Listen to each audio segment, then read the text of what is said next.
Divisions of Kala. Skanda3, Chapter 11. The unit of Kala at the Sukshma pole is Paramanu, which is the minutest part of the created thing, not united to form a body. At the Sthula pole is the whole Sthula creation, known in its entirety as Paramamahan. The time during which the sun crosses in his orbit one Paramanu is the Kala unit Paramanu. The time during which he crosses the whole system in his orbit, that is, crosses all the 12 signs of zodiac, is Paramamahan or 1 Samvatsara. The units of time and space are thus the same. 1 Divyanuka is equal to 2 Paramanus. 1 Trasharenu is equal to 3 Paramanus. 1 Truti is equal to 3 Trasarenus. 1 Veda equal to 100 Trutis. 1 Lava equal to 3 Vedas. 1 Nimesha or wink is equal to 3 Lavas. 1 Kshana equal to 3 Nimesha. 1 Kastha equal to 5 Kshanas. 1 Laghu is equal to 15 Kastas. 1 Nadika is equal to 15 Laghus. 1 Muhurta is equal to 2 Nadikas. 1 Yama or Prahara equal to 6 or 7 Nadikas. 1 Ahoratra of the mortals equal to 8 Yamas. 1 Paksha, Sukla or Krishna equal to 15 Ahoratras. 1 Masa or month is equal to 1 Shukla plus 1 Krishna Paksha. 1 Ritu is equal to 2 Masas. 1 Ayana is equal to 6 Masas, Uttara or Dakshina. 1 Vatsara is equal to 2 Ayanas. 1 Vatsara is equal to 12 Masas. 1 Vatsara is equal to 1 Ahoratra of Devas. 1 Samvatsara is equal to 1 year of solar months. 1 Parivatsara is equal to 1 year of Jupiter months. 1 Idavatsara equal to 1 year of Savana months. 1 Swanuvatsara equal to 1 year of lunar months. 1 Vatsara is equal to 1 year of stellar months. 100 Samvatsaras is the maximum age of men. Satya, Treta, Dwapara and Kali, a cycle of these 4 yugas and their sandhyas and sandhyanshas, consist of 12,000 divine years. The beginning of a yuga is its sandhya. The end of a yuga is its sandhyansha. Sandhya and sandhyansha are not included in a yuga, and yuga dharma is not to be performed while they last. Sandhya of Satya Yuga equal to 400 Deva years. Satya Yuga equal to 4,000 Deva Yugas. Years. Sandhyansha of Satya Yuga is 400 Deva years. Sandhya of Treta Yuga is 300 Deva years. Treta Yuga is 3,000 Deva years.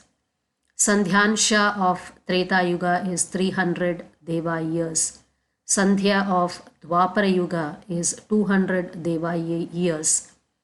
Dwapara Yuga is 2000 Deva years. Sandhyansha of Dwapara Yuga is 200 Deva years. Sandhya of Kali Yuga is 100 Deva years. Kali Yuga is 1000 Deva years. And Sandhyansha of Kali Yuga is 100 Deva years. Altogether 12,000 Deva years. Dharma is enjoined for the period between Sandhya and Sandhyansha, which is called Yuga. Dharma has all the 4 padas or feet in Satya. Dharma has only 3 padas in Treta. Dharma has only 2 padas in Dwapara, and it has only 1 pada in Kali. 1000 yuga cycles is 1 day of Brahma or 1 kalpa. That is, 1 day of Brahma is equal to 1000 into 12,000 Deva years, which is equal to 1 crore 20 lakh Deva years. An equal period of time is also reckoned as one night of Brahma. 14 Manus reign during the day of Brahma, each Manu reigning for 1000 divided by 14, which is equal to 71 3 by 4. That is a little over 71 Yuga cycles. Converted into Deva years, one Manvantara is equal to 12,000 into 1000 divided by 14, which is equal to 8,57,142 6 by 7 Deva years. One Deva year is equal to 360 lunar years. One Manvantara is equal to 12 million into 360 divided by 14, which is equal to 337 lakhs 142,657 1 by 2 lunar years. The Manvantaras have their Manus, successors of Manus, Rishis and Devas. The Rishis, Indras and Devas appear together. In the daily creation of Brahma, animals, men, Pitris and Devas are born according to their own karma. During the Manvantara, Bhagavan preserves this universe by his own sattva, directly as Manvantara avatars and indirectly as Manus and others. When Pralaya approaches, Bhagavan withdraws his Shaktis. Triloki is then burnt up by fires from the mouth of Sankarshana. Bhrigu and other dwellers of Maharloka proceed to Janaloka. The waters of Pralaya sweep away everything before them. In that watery expanse, Hari remains seated upon the coils of Ananta with his eyes closed. With every day and night, the age of Brahma declines. He lives for 100 years only. Half of Brahma's age is called Parardha. The first Parardha has expired. The second has commenced with our Kalpa. Every day of Brahma is called one Kalpa.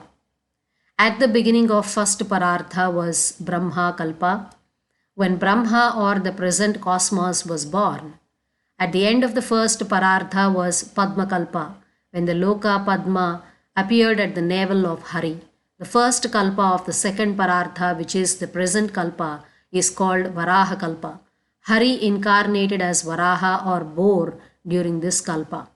The two Parardhas are but a wink of Bhagavan. Kala cannot measure him. One day of Brahma is equal to 12 million Deva years. One night of Brahma is equal to 12 million Deva years. Totally, one day of Brahma, 24 hours of Brahma is 24 million Deva years. Multiplied by 360 will give 1 year of Brahma, which is 8,640 million Deva years. If it is multiplied by 100, the age of Brahma will be 8,64,000 million Deva years, which is multiplied by 360 gives 3,11,040 billion lunar years. One Kali Yuga, including twilight, Sandhya and Sandhyansha, is equal to 1,200 into 360, which is equal to 4,32,000 lunar years. Varaha Kalpa is equal to 50 into 360 plus 1 is equal to 18,000 first Kalpa. The present is the seventh Manvantara of that Kalpa. The present Kali Yuga is the 28th Yuga of that Manvantara, and 4,994 years of that Yuga have expired in the present year of Christ, 1894. The Theosophical Correspondences.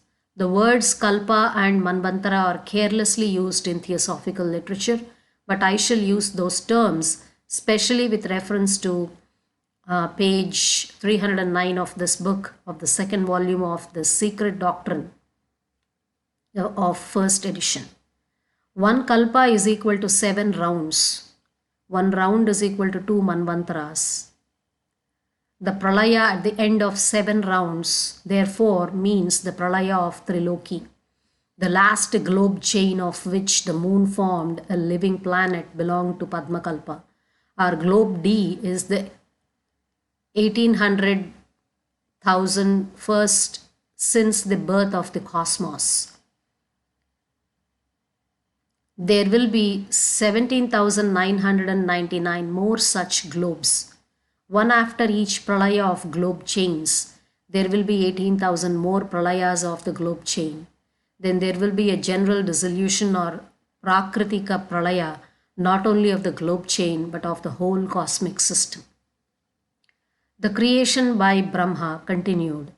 Skanda3, chapter 12. The first creation of Brahma was the fivefold avidya, namely tamas or ignorance of self, moha or egoism, mahamoha or desire for enjoyment, which is otherwise called as raga, tamishra or mental disturbance or the non-fulfillment of desires called dvesha, andha tamishra or false perception of death, abhinivesha.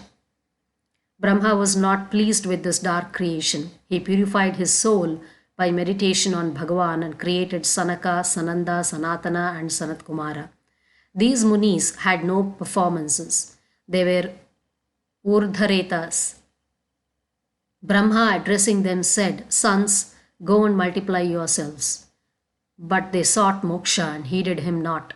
Brahma got enraged at the disobedience of his sons, and though he tried to put down his anger, it burst forth from between his eyebrows and appeared as Kumara, Neela Lohita or blue red. The boy, the firstborn of Devas, wept and cried out to Brahma, "Give me names and give me abodes." "That shall be done," replied Brahma, "and as thou wept like a boy, thou shalt be called Rudra or the weeper." The heart, the indriyas, prana, akasha, vayu, agni, apas, prithvi, the sun, the moon and tapas are your abodes. Manyu, Manu, Mahinasa, Mahan, Shiva, Ritadvaja, Ugraretas, Bhava, Kala, Bamadeva and Dhritavrata. These are thy 11 names. Dhi, Dhriti, Rasaloma, Nijut, Sarpi, Ila, Ambika, Iravati, Swadha, Diksha, Rudrani. These are thy wives. Beget sons as thou art Prajapati. Thus ordered, Neela Lohita begot sons like unto himself in might, form and habits.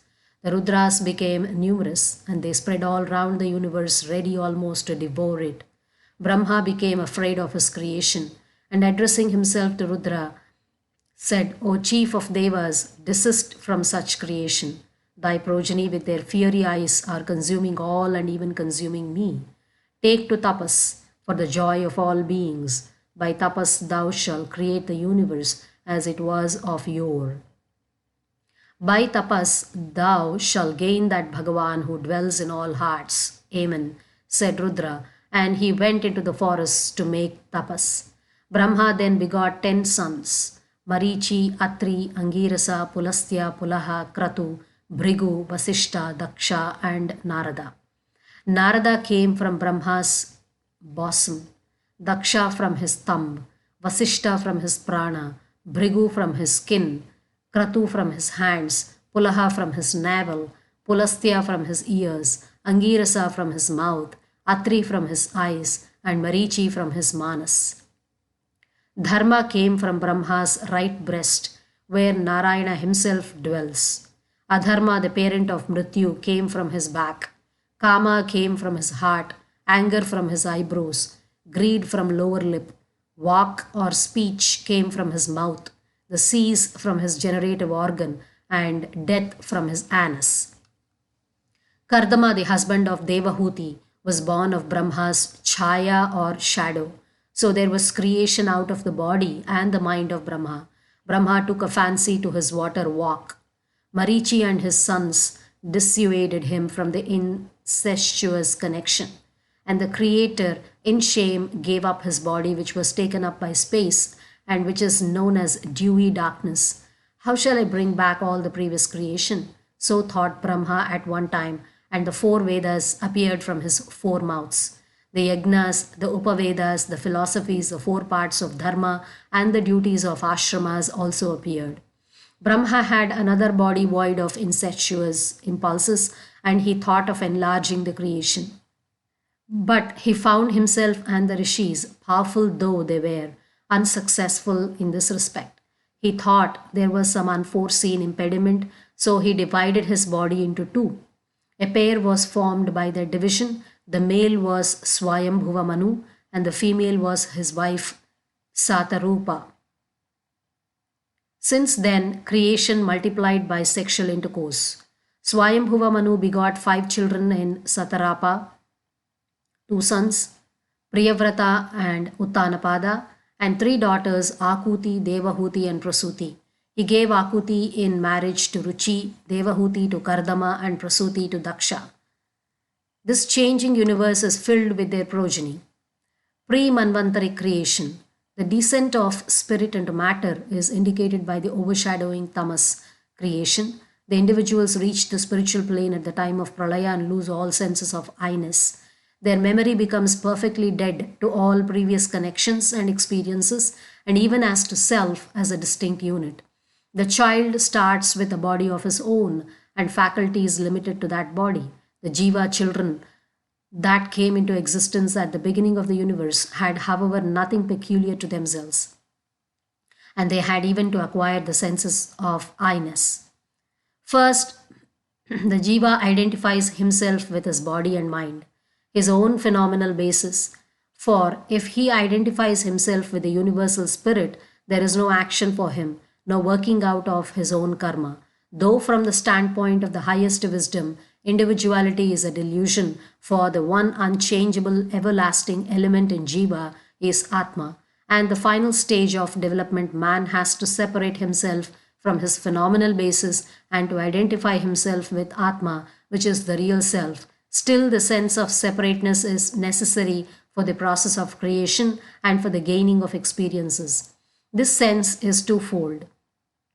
The non-perception of Atma as self, called avidya by Patanjali and tamas in the Puranas, and the perception of upadhi as self, called asmita by Patanjali and moha in the Puranas. Attachment and aversion, likes and dislikes, are equally necessary for continued individual action. The jiva eats what he likes and does not eat what he dislikes. He associates himself with certain objects, ideas, and thoughts, and shuns others. His dislikes and likes form the guiding principle of his actions. These affinities are called raga and dvesha by Patanjali and mahako, moha, and tamisra in the Puranas. The tenacious desire to live in the present body is called abhinivesha by Patanjali. This desire becomes an instinct in the jiva, so necessary is it for his preservation. The Puranas call it andhatamishra. Sridhara explains it as the shock we receive from a separation from all our present enjoyments.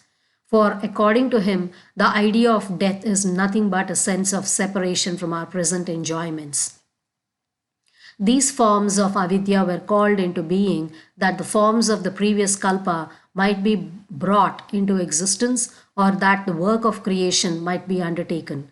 These faculties are the very essence of life manifestation, but the process has now been reversed. The work of creation is over, we have acquired the experiences of earth life, and we are now destined to take a journey back to our home, the bosom of Ishvara, from which we all came.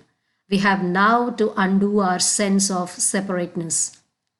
The 5 forms of avidya are therefore called miseries, klesha by Patanjali, and he lays down rules for getting rid of them. After invoking avidya, Brahma created the Kumaras, who were the most spiritual of the beings to be created. They were so spiritual that they could not take any part in the work of creation. They had to bide their time till there was spiritual ascent in the universe. The Rudras, called the blue-red Kumaras, come next. Though highly spiritual themselves, they did not object to take part in the work of creation. But as real factors in the work of dissolution, they were entirely out of place in the work of creation. We owe our idea of separateness or individuality to the Rudras. In the scale of universal life, the agencies of dissolution carve out individual lives and their mission ends there. The 10 rishis from the next creation, further descent of life in the universe, brought forth 10 distinct types of intelligence. We shall consider these types later on. Then comes the story of Brahma's incest. Brahma could not directly take part in the creation. His task was simply to bring back the former state of things through a graduated series of intermediaries. First appeared those that had to hold cosmic positions of responsibility, some throughout the Kalpa and others throughout the Manvantara. With the powers invoked, the temptation to evolve an independent creation with the help of Vach, the potency of mantras had to be got over. This done, Brahma thought of the monads of the previous Kalpa, and the first Manu appeared with his wife Satarupa, or 100-formed. All forms of creation existed in idea before further manifestation, and Satarupa was the collective aspect of all such ideas. The first, or the Swayambhuva Manvantara. Bhur and Varaha, Skanda3, chapter 13. Said Manu to Brahma, I shall do thy behests, O Lord, but tell me where my praja and myself are to be located.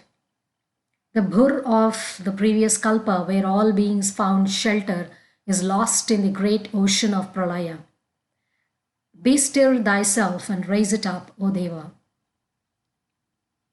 Brahma thought within himself what was to be done, when, lo, out from his nostril came a boar, no bigger than a thumb. In a moment the boar assumed gigantic proportions, and all space resounded with this roar. The dwellers of the Jana, Tapas, and Satyalokas worshipped him by chanting the mantras of the 3 Vedas.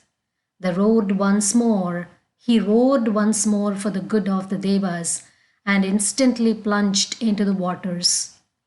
Though an incarnation of Yajna, he tried to discover the Bhur by smelling like an ordinary animal.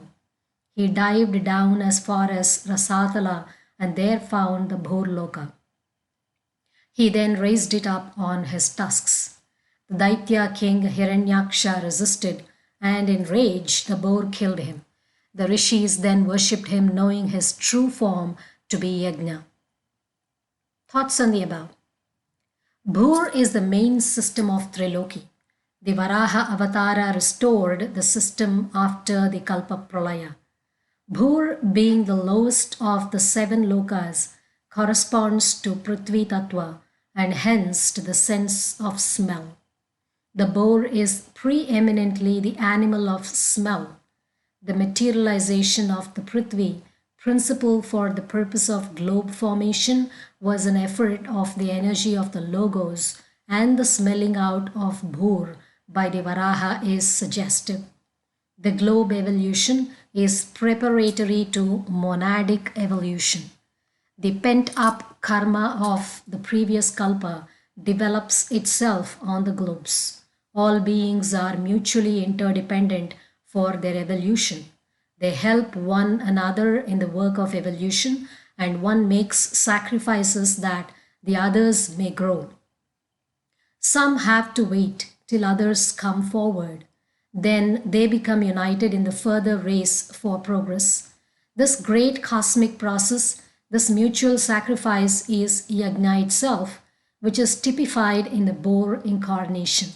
The Vedic yajna gives prominence to the communion of men with devas, as at the early stages this is an all-important fact of evolution. The Varaha is called the first yajna avatara, and all the parts of his body are named with reference to Vedic yajna, as he, by raising Bhur, prepared the field for karma. The story of Hiranyaksha. Skanda3, chapter 14. Diti, the daughter of Daksha, approached one evening her husband Kashyapa, son of Marichi. She was overpowered by the passion of love and became importunate. Kashyapa asked her to wait. Rudra was presiding over sunset.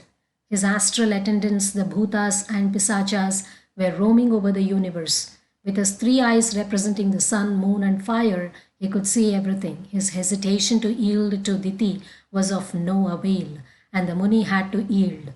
There, Diti became ashamed of her weakness. She was afraid she had offended Rudra, and she helplessly prostrated herself at the feet of Kashyapa, praying for his forgiveness. Thou hast disobeyed me, said Kashyapa, and hast shown disrespect to the companions of Rudra. Thy mind is impure, and so is the time of evening. Sandhya. These four evils will cause the birth of two wicked sons from thee. They will oppress the Triloki and the Lokapalas, who are the preservers of the three lokas. When their iniquities exceed all bounds, Vishnu will himself incarnate to kill them. For 100 years Diti conceived her twin sons. Even from within the womb they shed luster all around, which even overpowered the Lokapalas. The Devas went to Brahma to ascertain the cause of this disaster. He related to them the following story. By Manasaputras, Sanaka and others were once in Vaikunta, the abode of Bhagavan. Impatient to see Bhagavan, the Kumaras hurriedly passed through the 6 portals. At the 7th portal, they found 2 doorkeepers of equal age with clubs in their hands, richly adorned with golden crowns and other ornaments. They had 4 hands and looked beautiful in their blue color. The Kumaras heeded them not, but opened the gate with their own hands as they had opened the other gates. The doorkeepers stopped them with their clubs. The Kumaras were put out by their unforeseen obstruction, and addressing the doorkeepers gave vent to their feelings. Thus, what mean you by making this distinction? In him, the Lord of Vaikunta, there is no difference whatsoever. The whole of this universe is in him. Do you dread any danger to him as to a common being, and why will you admit some and not others? But you are his servants, so we do not intend to be very hard on you. But you must descend from this elevated plane and take your birth where passion, anger, and greed prevail.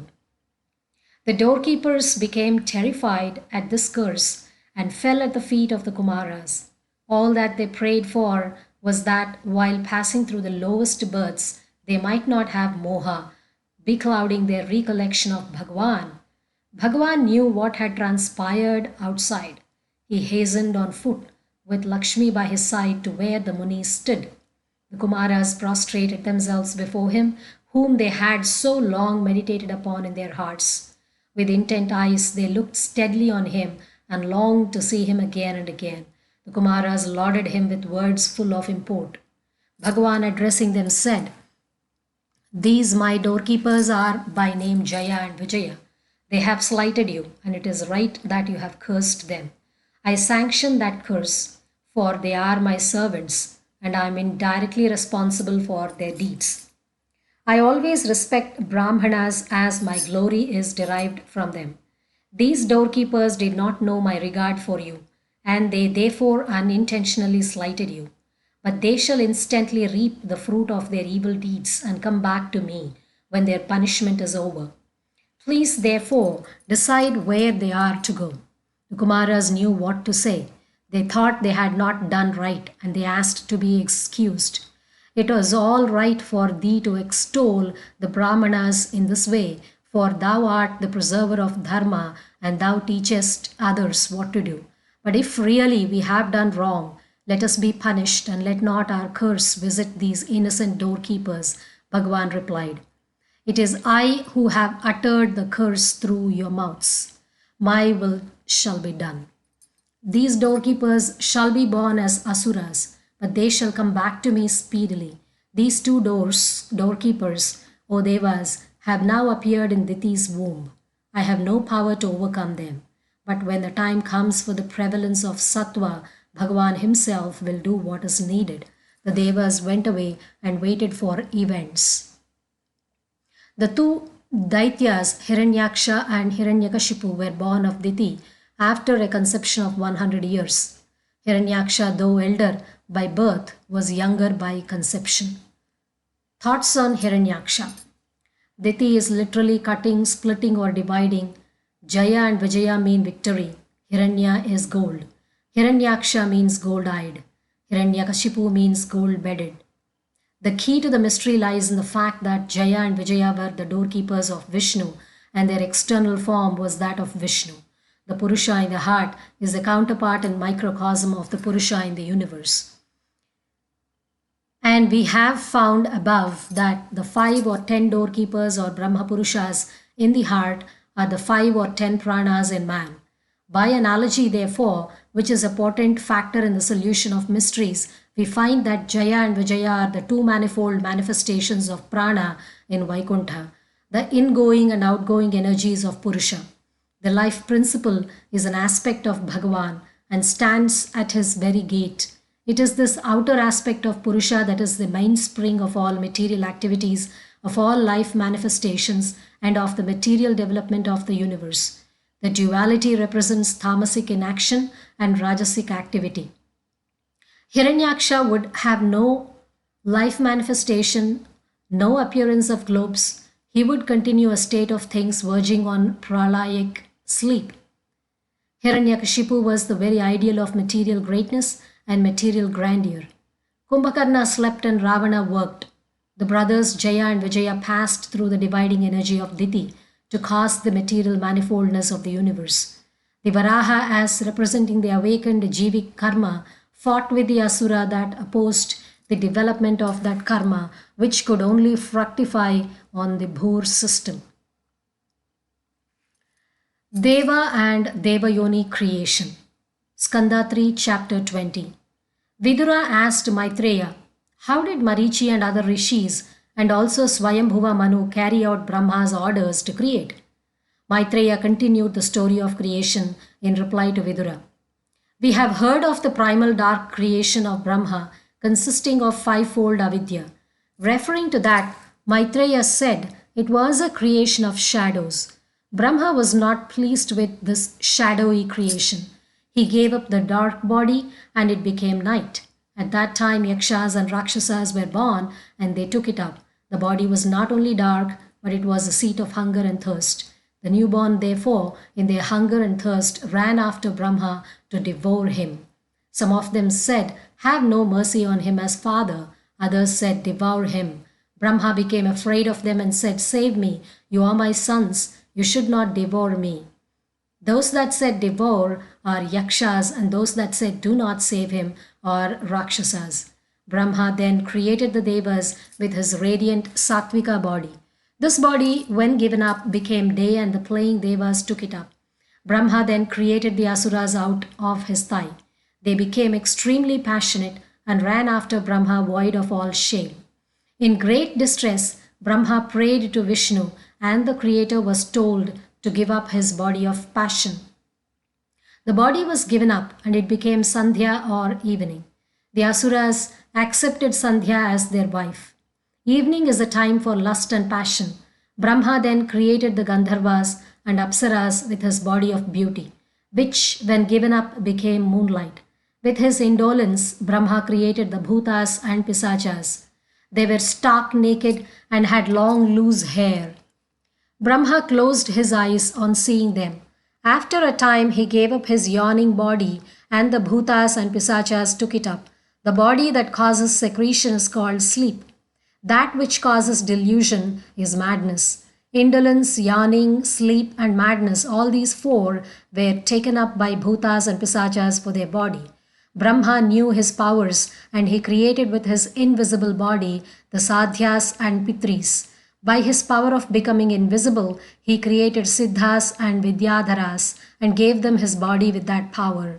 By his reflected image, he created the Kinnaras and Kimpurushas who took up that image for their body. At dawn, they sing in pairs the praise of Brahma. Brahma did not find any progress in creation with all these bhoga bodies. He threw away his body, and from his hair the elemental serpents or nagas were born. After all, Brahma created the Manus and Rishis. The progeny of Kardama. Sankhya, Skanda3, chapter 21 to 24. Kardama Rishi was ordered by Brahma to create. This led him to pray to Vishnu on the sacred banks of the Saraswati near Bindu Sarovara. Vishnu appeared before him with Lakshmi by his side. He revealed to Kardama a happy future. The Rishi was to marry Manu's daughter, to have by her 9 daughters and 1 son, an incarnation of Vishnu himself, who was to promulgate the Tattva Vidya. Shortly after, Swayambhuva Manu came into Kardama's hermitage with his wife Satarupa and offered to the Rishi his daughter Devahuti in marriage. Kardama accepted her as his wife. He had by her 9 daughters and the avatara Kapila. Brahma with his sons, the Rishis, came to Kardama and congratulated him and his wife Devahuti upon having Bhagavan Vishnu for their son. He then asked Kardama to give his daughters in marriage to the Rishis. Kardama followed his father's behests and gave his daughters duly in marriage to the Rishis. Kala he gave to Marichi, Anasuya to Atri, Shraddha to Angirasa, Havirbhu to Pulastya, Gati to Pulaha, Kriya to Kratu, Khyati to Brigu, Arundhati to Vasishta, and Shanti to Adharvan. The Rishi then went to the forest for yoga and left his wife in charge of Kapila. Thoughts on Kardama. Devahuti means offering to Devas, which is universal service. She is the progenitor of those forms of life which have a spiritual influence over the whole Trilokya. Kala is part a digit of the moon. Anasuya means absence of envy. From the proverbial chastity of Atri's wife, the word also means the highest type of chastity and wifely devotion. Shraddha means faith. Havirbhu means born of sacrificial oblation. Gati means course, path. Kriya means performance and action. Khyati means fame, praise, and also proper discrimination. Arundhati would perhaps mean one that does not stop or hinder. Probably the word means a wife who helps her husband in the performance of duties and does not stop or prevent him. It is for this reason that the star Arundhati is pointed out to the bride at the nuptial ceremony. Shanti is peace, the well-known invocation of the Vedas at the end of a mantra. Kardama means clay. He was born of Brahma's chaya or shadow. Devahuti, being wedded to the materialized shadow of the whole universe, gave rise to certain female types, which in turn, on being wedded to rishis, the highest planetary intelligences, became the progenitors of all the life forms of the universe. Kapila was one of the earliest rishis. The word Kapila means tawny or brown colored. Kapila's instruction to his mother Devahuti.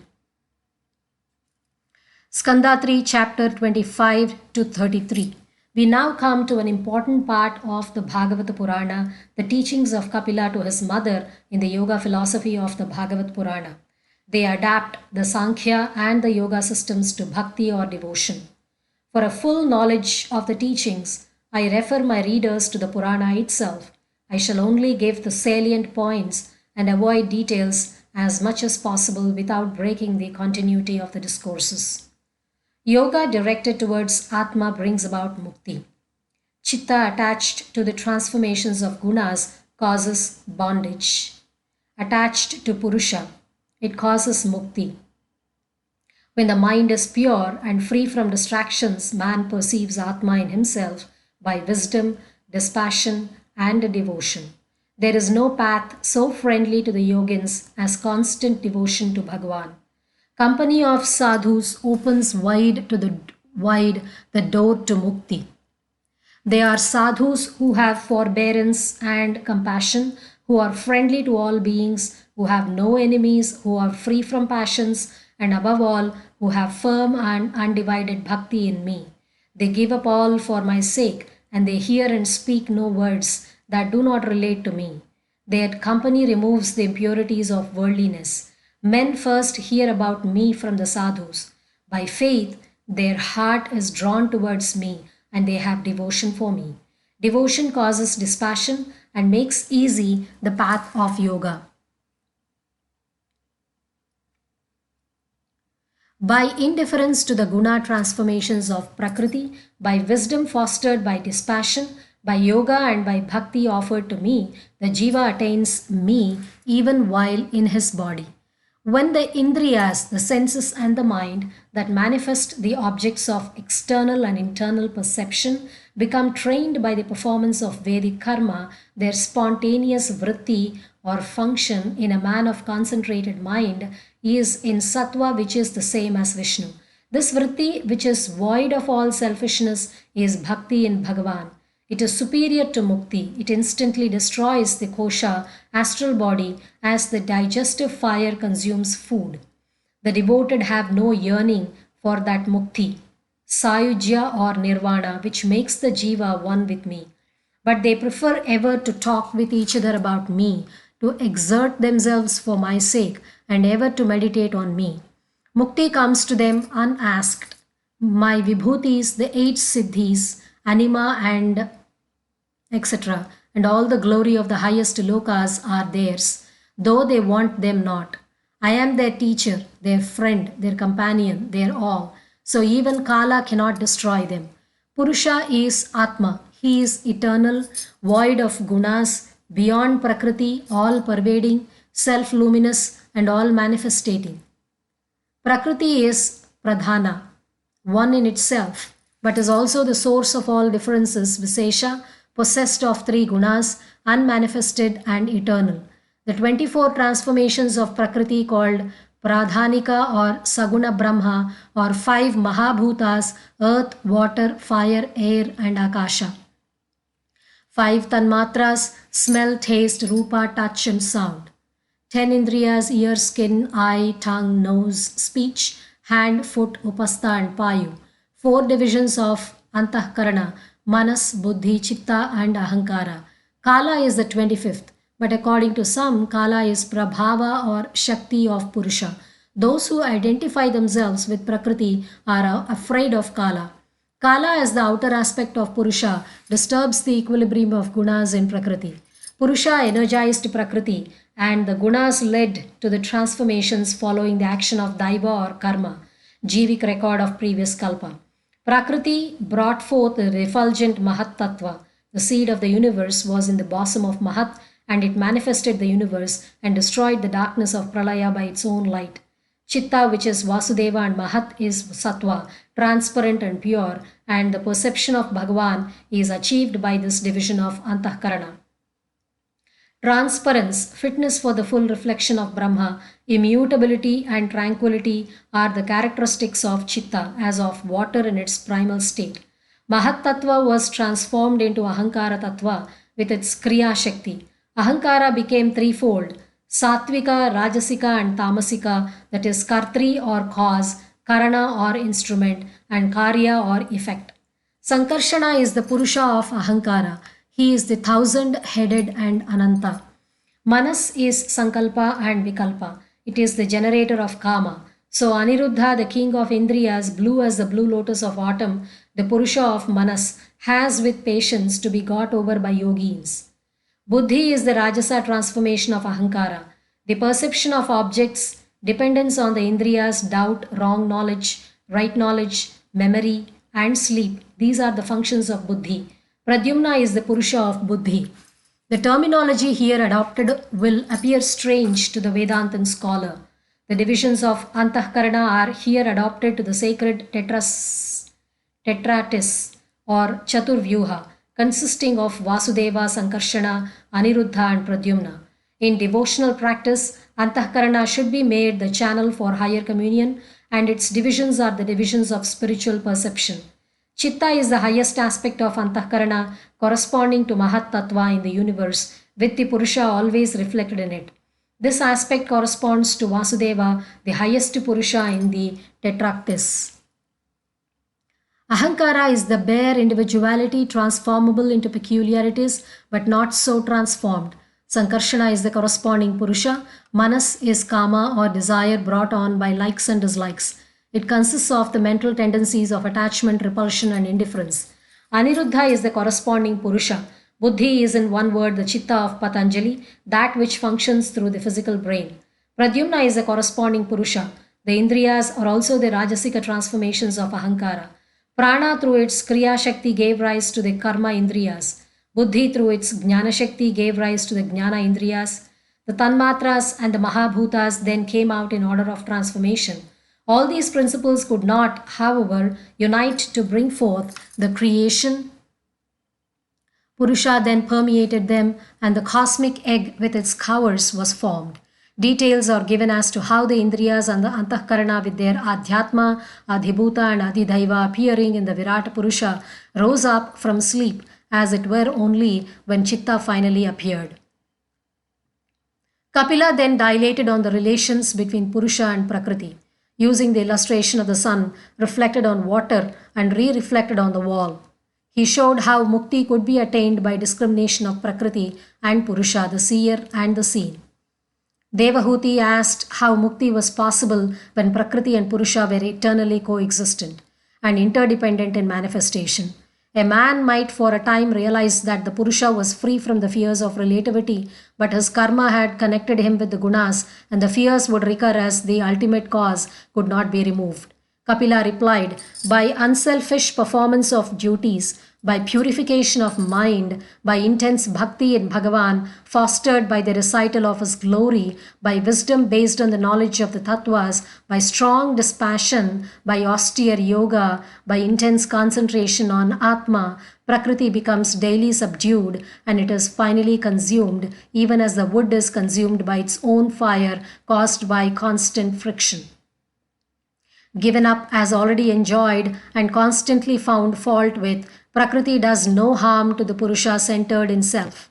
Dreams do harm in sleep, but when a man wakes up, they lose all power to injure, as they are then found to be dreams only. Kapila then explained the Ashtanga Yoga of Patanjali as adapted to Bhakti and gave a graphic description of Vishnu as the object of meditation. He then explained Bhakti Yoga. Bhakti Yoga is either Saguna or Nirguna. As Saguna, it is either Satvika, Rajasika or Tamasika. Nirguna Bhakti Yoga is that in which the mind runs towards Bhagavan, even as the Ganges runs towards the sea with a constant spontaneous flow.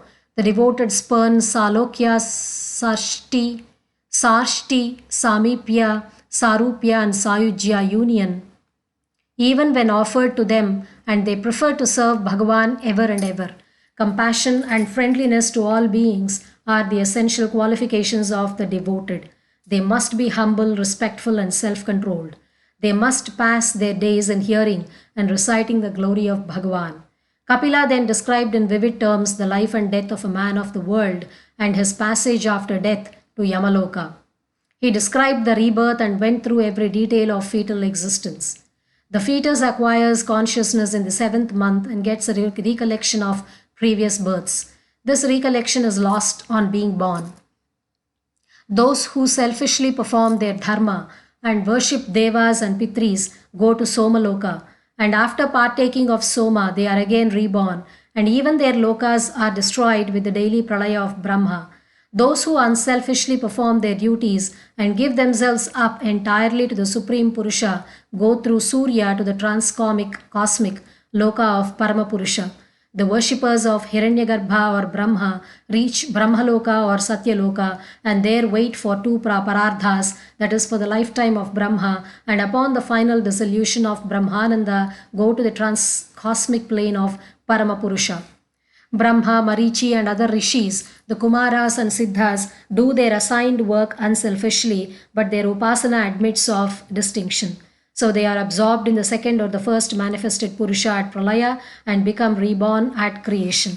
Devahuti heard all this from Kapila. Her doubts were all removed and she found the light within herself. She remained fixed in meditation as long as her prarabdha was not exhausted. She then attained mukti. Kapila first went towards the north. The sea then gave him place where he still lies in deep samadhi for the peace of Triloki. Ganga Sagar or Saugar is said to be the seat of Kapila.